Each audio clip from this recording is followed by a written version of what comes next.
et un projo un peu plus là, faut qu'on arrive à voir en fait avec 2 ou 3 lumières ce qu'on arrive un peu à créer. Et je pense que nous on peut le faire. Si en Netflix arrive. T'as un épisode construit sur l'évolution de la boîte. Peut-être se refaire un petit test ce soir si on veut. C'est terrible quand on est chez moi, c'est plus ce qu'on peut dire, ce qu'on peut dire. C'est bien, on a l'effet de masse un peu là.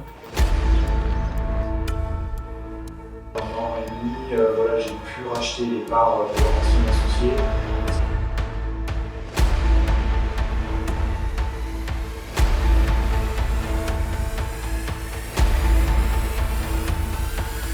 J'ai plus ou moins pris les rênes de la location pour délester Guillaume.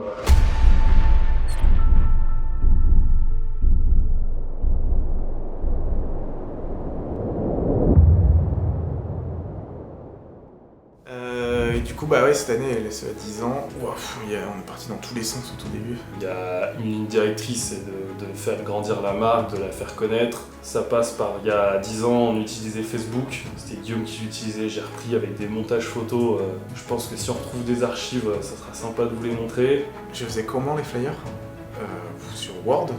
Donc mon plus gros défi, c'est d'accroître la visibilité de LSE Group. L'idée c'est que nous on peut se permettre, on est une petite structure, on peut essayer plein de choses.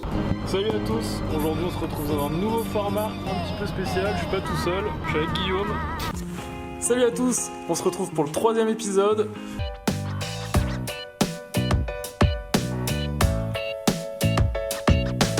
Maintenant aujourd'hui tout passe par la vidéo et des réseaux sociaux, donc on a développé avec Instagram, depuis peu LinkedIn.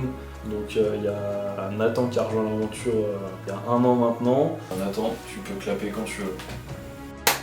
Je m'appelle Nathan Bonnet-Ligeon, j'ai 29 ans et je suis chargé de communication.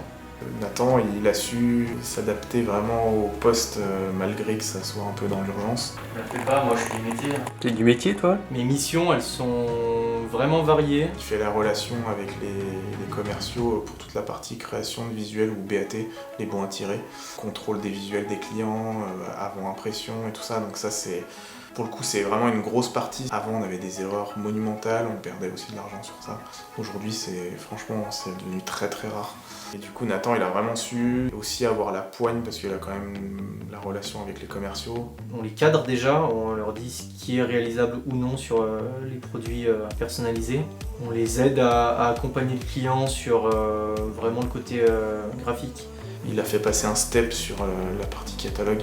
Enfin nous on le voit, on a sorti ces catalogues en début d'année. C'est vraiment un outil indispensable, je sais pas comment on ferait sans. Et puis aujourd'hui le plus gros retour qu'on a c'est sur la communication qu'on a, sur, enfin là j'en ai tous les jours, on a encore hier soir, sur la qualité des visuels qu'on a, sur les créations qu'on a et tout ça, c'est vraiment le top quoi.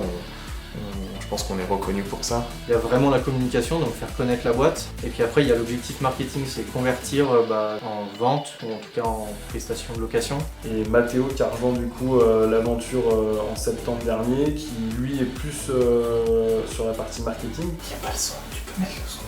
C'est un film muet. Donc moi c'est Mathéo Duc, j'ai 23 ans et je suis en alternance chez LSE Group en tant qu'assistant marketing et communication. Je suis marcheur en équipe de France d'athlétisme.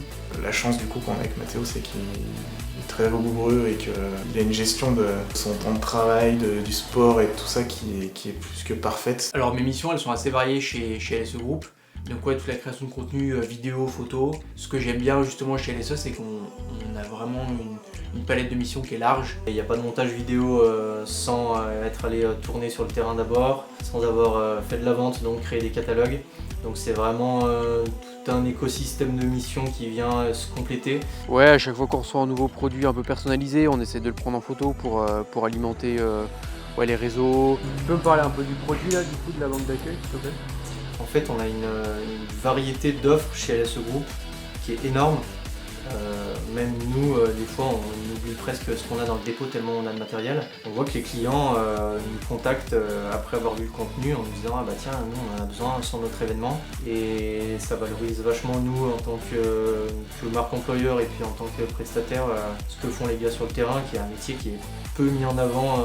Pour nous, ça montre aussi aux clients notre manière de fonctionner, de travailler. Dès le début, je suis allé sur le terrain filmer les gars, donc ça c'est quand même une chance. Au bout de 2-3 semaines, on est allé sur la MB Race, donc c'était des sacrées journées de 4h du mat à monter les barrières sous la flotte jusqu'à minuit à démonter le chapiteau à la fin de l'événement. Nathan, c'est quelqu'un qui est autodidacte, donc c'est super intéressant de travailler avec lui parce qu'il va chercher vraiment le détail dans tout ce qu'on peut produire. Je t'ai saucé là. Il a les 2 neurones en fusion là. Voilà, il est arrivé ici, il savait pas filmer, pas prendre de photos, donc il a su s'adapter et mettre toutes ses capacités pour la création de contenu, quoi. Ouais, j'aime bien partir de zéro et apprendre par moi-même à ma façon. La team, c'est cool, on n'a pas beaucoup d'images d'hiver. On va pouvoir filmer un peu François. Nathan, c'est la personne avec qui je travaille le plus chez LSE parce que je suis son assistant finalement. Bah c'est vrai. Carrément un assistant. Je suis assistant marketing. Chargé de marketing. Ok. C'est quelqu'un, Mathéo, qui apprend vite et qui m'aide beaucoup sur tout ce que je fais. Et je pense que sans lui, j'arriverais à faire mon travail, mais ça serait beaucoup plus compliqué. Je suis obligé de leur laisser de l'autonomie parce qu'en pleine saison, en fait, j'ai pas de temps à consacrer à ces missions-là, quoi. Bat, c'est quelqu'un qui est ouvert d'esprit dans le travail, donc qui va laisser beaucoup de liberté dans ce qu'on peut produire, qui a beaucoup d'idées, qui est hyper créatif. Donc du coup, ce qui fait qu'avec Baptiste, Nathan et moi, on forme vraiment un bon trio. Du coup, je fais un test micro. Faut dire que je travaille avec Mathéo. C'est pas facile tous les jours. Du lundi au mercredi, on rattrape les erreurs qu'il fait. Et puis jeudi, vendredi, on peut vraiment bosser. Donc, alors, mon meilleur souvenir chez LSE, je dirais que c'est quand j'ai dû créer mon premier BAT de toute pièce. Et j'avais fait une petite coquille sur une phrase qui a été vue évidemment après le lancement d'impression. Un bon souvenir que j'ai aussi, on avait fait des gaufres pour une promotion produit. Et après, voilà, on avait mangé les gaufres avec toute l'équipe. Et voilà, c'est des bons souvenirs aussi parce que c'est des moments de partage. Et en même temps, voilà, c'était des prises qu'on devait faire vidéo pour la communication. Donc ça, on le décline en contenu pour les réseaux sociaux, sur YouTube. Donc il y a ce projet de série, entre autres, qui est un gros projet de communication. On rentre dans les coulisses de la boîte et c'est ce qu'attendent les gens aussi, c'est de voir comment on fonctionne en interne. On fait d'abord son interview du coup. Alors là aujourd'hui l'idée c'est de faire un petit combat de sabre laser avec un client. Que voilà, on essaie d'innover un peu dans le contenu. Toucher les jeunes quoi. Ouais. La gêne Z. Petit tournage chez Volvo. Parce qu'après on peut faire aussi une partie prise de vue dehors, là, tout est à peu près propre. Ouais. Je peux clipser comme ça.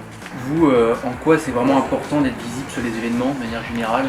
Et je pense que dans la stratégie de communication de l'entreprise, c'est important pour gagner en confiance auprès des clients. Je pense que la communication aujourd'hui c'est ça, c'est créer des émotions, marquer les esprits, que les gens développent un lien d'affection avec une marque. Cette année, LSE Group a 10 ans, on a voulu faire une grosse soirée pour fêter ça. Avec Guillaume, on avait envie de recréer un peu l'univers et de raconter tout ce qu'on a vécu pendant 10 ans.